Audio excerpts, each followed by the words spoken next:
Hey, I hope all is going well today and you're having a beautiful, blessed day. Today, I want to celebrate my 1 year anniversary officially by delivering a message on forgiveness.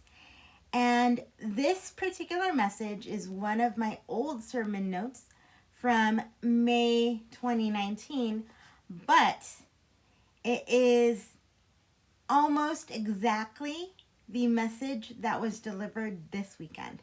So I am honestly catching up on the sermons that were delivered in our new sermon series, but in the meantime, I want to continue delivering the old ones as well.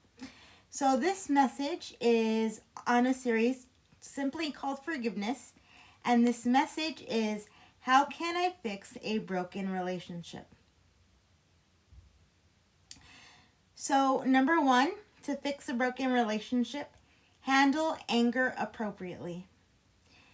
And the verse that illustrates this comes from Ephesians chapter 4, verses 26 and 27. And it says, "Be angry and yet do not sin.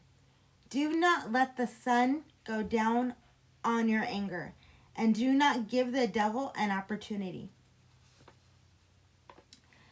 So basically, what God is telling us here is don't go to bed angry, because if you go to bed angry, you'll give Satan an opportunity to say, wow, I have somebody that's feeling really weak in their anger, and I could move in on them and tell them a little story about what their loved one did and how they should grow their anger and why it's good to grow their anger.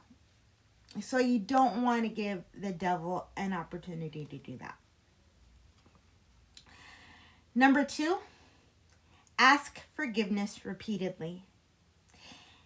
And the verse that illustrates this comes from, or the verses that illustrate this comes from the book of 1 John chapter 4, verses 20 and 21. And it says, if someone says, I love God, and hates his brother, he is a liar. For the one who does not love God, who does not love his brother, whom he has seen, cannot love God, whom he has not seen. And this commandment we have from him, that the one who loves God should love his brother also. And again, that is 1 John chapter 4, verse 20 and 21. And so, number three, offer forgiveness freely. The verse that illustrates this comes from Ephesians 4, verse 31 and 32. And it says, let all bitterness and wrath and anger and clamor and slander be put away from you, along with all malice. Be kind to one another, tender-hearted, forgiving each other, just as God in Christ also has forgiven you. The fourth thing that we should do is recognize that God holds us responsible for us. And this kind of is similar to something I said yesterday. You have to be responsible for what you say, because you reap the consequences of what you say. So recognize that God holds us responsible for us.